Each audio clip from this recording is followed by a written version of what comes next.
ಅಧಿಕಾರಿಗಳ ಅಸಡ್ಡೆ ಮತ್ತು ಬೇಜವಾಬ್ದಾರಿತನದಿಂದ ಮಾಡಿರುವ ಪಿಂಚಣಿ ಹಣ ಬಾರದೆ ತುತ್ತಿನ ಊಟಕ್ಕೂ ಅಂಗಲಾಚುವ ದುಸ್ಥಿತಿ ಒಂದೆಡೆಯಾದರೆ, ಮತ್ತೊಂದೆಡೆ ಅನಾರೋಗ್ಯದ ಹಿನ್ನೆಲೆ ಔಷಧಿ ಖರೀದಿಸಲು ಒಂದೊಂದು ರೂಪಾಯಿಗೂ ಕಷ್ಟ ಬಂದಿರುವುದು ನಿಜಕ್ಕೂ ವಿಷಾದನೀಯ ಸಂಗತಿ. ಬಡ ಕುಟುಂಬದ ಆಕೆಗೆ ಜಮೀನಿಲ್ಲ, ಇದ್ದ ಒಬ್ಬ ಮಗ 5 ವರ್ಷಗಳ ಹಿಂದೆ ಮೃತಪಟ್ಟಿದ್ದು, ಬದುಕು ಸಾಗಿಸಲು ಹಲವು ವರ್ಷಗಳಿಂದ ಸರ್ಕಾರ ನೀಡುತ್ತಿದ್ದ ಪಿಂಚಣಿ ಹಣ ನಂಬಿಕೊಂಡಿದ್ದ ಜೈಬುನ್ನಿಸಾ ಅವರಿಗೆ ಇತ್ತೀಚೆಗೆ ಅಧಿಕಾರಿಗಳು ಮಾಡಿರುವ ಎಡವಟ್ಟಿನಿಂದ ಅವರ ಜೀವನ ಪರದಾಡುವಂತಾಗಿದೆ. ಸುಮಾರು ವರ್ಷಗಳಿಂದ ಬರುತ್ತಿದ್ದ 1200 ರೂಪಾಯಿ ಪಿಂಚಣಿ ಹಣ ಕಳೆದ 9 ತಿಂಗಳಿಂದ ಬರುತ್ತಿಲ್ಲ. ಸರ್ಕಾರದ ಗ್ಯಾರಂಟಿಗಳಲ್ಲೊಂದಾದ ಅಕ್ಕಿಯೂ ಸಿಗುತ್ತಿಲ್ಲ. ಅರ್ಧದಷ್ಟು ನೀಡುವ ಸಹಾಯಧನವೂ ಬಂದಿಲ್ಲ ಎಂಬ ನೋವಿನ ಹುಣ್ಣಿಗೆ ಮುಲಾಮು ಹಚ್ಚುವ ಕೆಲಸ ಮಾಡದ ಹಿನ್ನೆಲೆಯಲ್ಲಿ ಅವರ ಬದುಕು ಆಕ್ರಂದನದಿಂದ ಕೂಡಿದೆ. ಅವರಿಗೆ ಇದ್ದ ಪಡಿತರ ಕಾರ್ಡ್ನಲ್ಲಿ ತಿಂಗಳಿಗೊಮ್ಮೆ ಪಡಿತರ ಬರುತ್ತಿದ್ದು, ಕಳೆದ 2-3 ತಿಂಗಳಿಂದ ಅದೂ ಬಾರದಂತಾಗಿದೆ. ಪಡಿತರ ಮಾಲೀಕರು ಅವರ ಬೆರಳಚ್ಚು ಬರುತ್ತಿಲ್ಲ ಎಂದು ಪ್ರತಿ ಬಾರಿಯೂ ವಾಪಸ್ ಕಳಿಸಿದ್ದಾರೆ ಎಂದು ಆಕೆ ಮಾಧ್ಯಮದವರ ಮುಂದೆ ತಮ್ಮ ಅಳಲು ತೋಡಿಕೊಂಡಿದ್ದಾರೆ.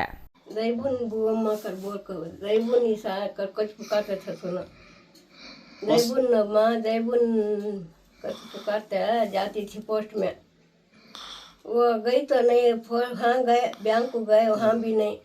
6 महीने हुए बाप को पिंची नहीं. राशन कार्ड में राशन डाल रहा है नहीं. वो बच्चा चला रहा है मंजे. उसको की जगह जो होता नहीं जाने कहाँ भी. यजमान नहीं, वो मोहम्मद साहब यजमान का नाम भी गुजर गया को बहुत रोज हो गया. बेटा था, बेटा गुजर गया नयाज पाशा को. उन्हें भी एक ही बच्चा, इन्हें बड़ा पोतरा मेरा.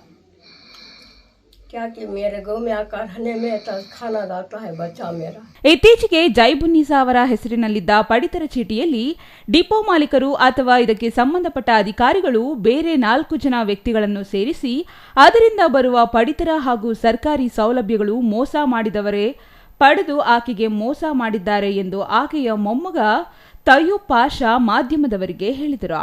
ಜೈಬುನ್ನಿಸಾ ಅವರು ಕೆಲ ದಿನಗಳ ಹಿಂದೆ ಅನಾರೋಗ್ಯದಿಂದ ಬಳಲುತ್ತಿದ್ದು, ಅವರ ಮೊಮ್ಮಗ ಚಿಕಿತ್ಸೆ ಕೊಡಿಸಲು ಆಸ್ಪತ್ರೆಗೆ ಕರೆದುಕೊಂಡು ಹೋದಾಗ ಅಲ್ಲಿ ಪಡಿತರ ಕಾರ್ಡ್ ಜೆರಾಕ್ಸ್ ಕೇಳಿದ್ದಾರೆ.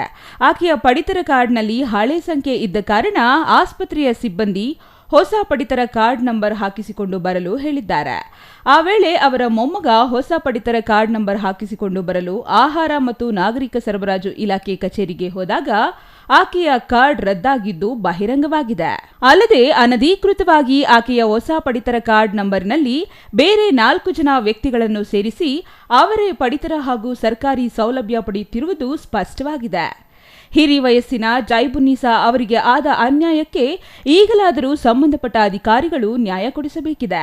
ಮೊದಲು ಬರುತ್ತಿದ್ದ ಪಿಂಚಣಿ ಯೋಜನೆ ಹಣ ಮತ್ತು ಪಡಿತರ ಸಿಗುವ ವ್ಯವಸ್ಥೆ ಕಲ್ಪಿಸಲು ಮುಂದಾಗುತ್ತಾರೋ ಇಲ್ಲವೋ ಕಾದು ನೋಡಬೇಕಿದ್ದು, ಜೈಬುನ್ನಿಸಾ ಅವರ ಮನವಿಗೆ ಅಧಿಕಾರಿಗಳು ಸ್ಪಂದಿಸಬೇಕಾಗಿದೆ.